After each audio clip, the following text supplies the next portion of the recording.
The next topic is general effects of heat energy. Heat energy when liberated or absorbed can cause various effects on living as well as non-living bodies. These effects are, पहला, जब heat energy liberated मतलब होता है निकलना, और absorb मतलब होता है कि अपने अंदर उसको रख लेना. तो जब हीट एनर्जी निकलती है या किसी चीज में एब्जॉर्ब हो जाती है तो उसके कई चेंजेस होते हैं. Here in your book there are several changes given. The first change is in change in temperature. A body when heated experiences, जब भी किसी बॉडी को हम गर्म करते हैं तो उसके अंदर टेम्परेचर बढ़ जाता है, थर्मामीटर में टेम्परेचर बढ़ जाता है, and its temperature falls on cooling. Consider a case of water. On heating, its temperature start rising and it comes to boil at 100 degrees Celsius, while on cooling its temperature falls and it comes freeze at 0 degrees Celsius.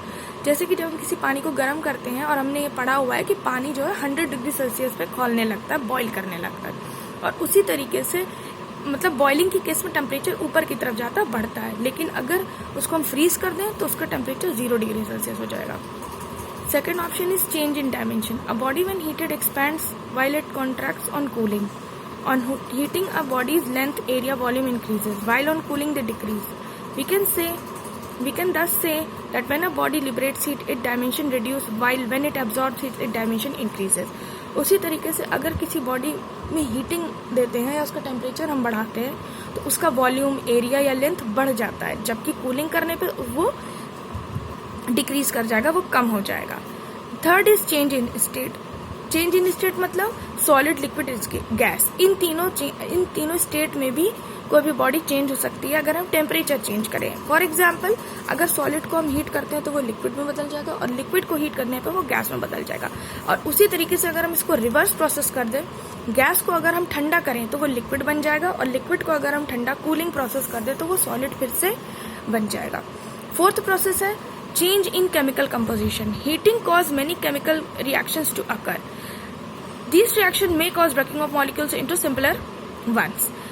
इसी तरीके से अगर हम किसी compound को heat करते हैं तो वो टूट के दो अदर कंपाउंड में चेंज हो सकता है. जैसे कि कैल्शियम कार्बोनेट को अगर हम गर्म करें, if calcium carbonate is heated then it will break into two components, that is calcium oxide and carbon dioxide.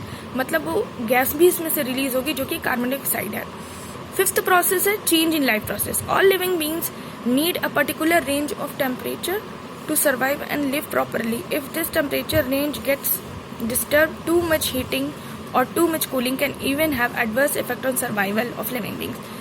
जैसा कि हमने अभी एक टॉपिक पढ़ा हुआ है ग्लोबल वार्मिंग. ग्लोबल वार्मिंग में क्या हो रहा है, टेम्परेचर बढ़ रहा है, और टेम्परेचर बढ़ने की वजह से हमारे अर्थ में एटमॉस्फेयर में चेंज हो रहा है, टेम्परेचर उसमें भी बढ़ रहा है, और हमारे जो लिविंग बींग्स हैं उन पे इफेक्ट पड़ रहा है, हमारे प्लांट्स पे इफेक्ट पड़ रहा है.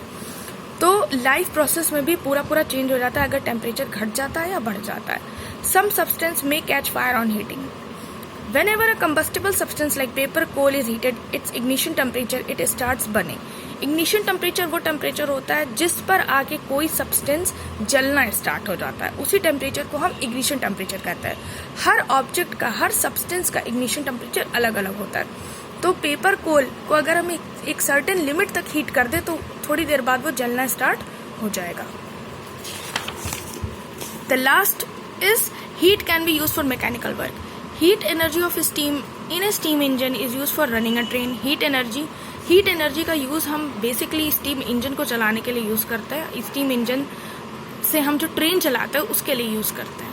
Now the next is mercury thermometer. The thermometer that we use at home measuring body temperature is called clinical thermometer.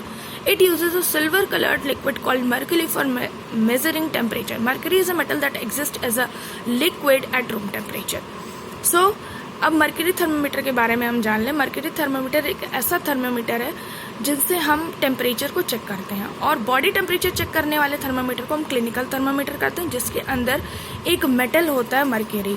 Mercury एक ऐसा मेटल है, mercury is only the metal which is liquid at room temperature.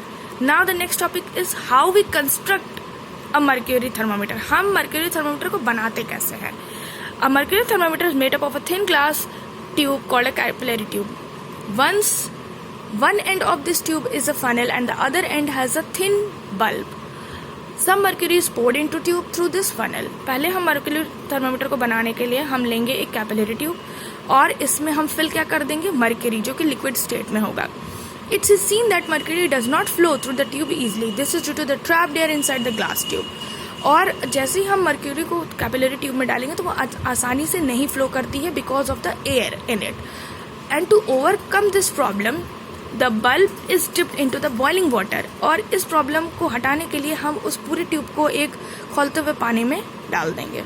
This causes gas bubbles to expand and evaporate through mercury. The bulb is then allowed to cool. Again the bulb is heated to allow some more mercury to come inside, and this alternate heating and cooling is carried out to fill the mercury with the bulb.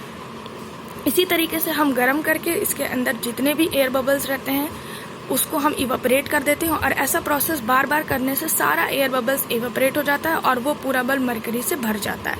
Now tube is transferred into boiling oil. This expels out some mercury into the funnel which is taken out. उसके बाद इस tube को हम boiling oil में डालते हैं और वहां से मरकरी को फनल में ट्रांसफर कर देते हैं.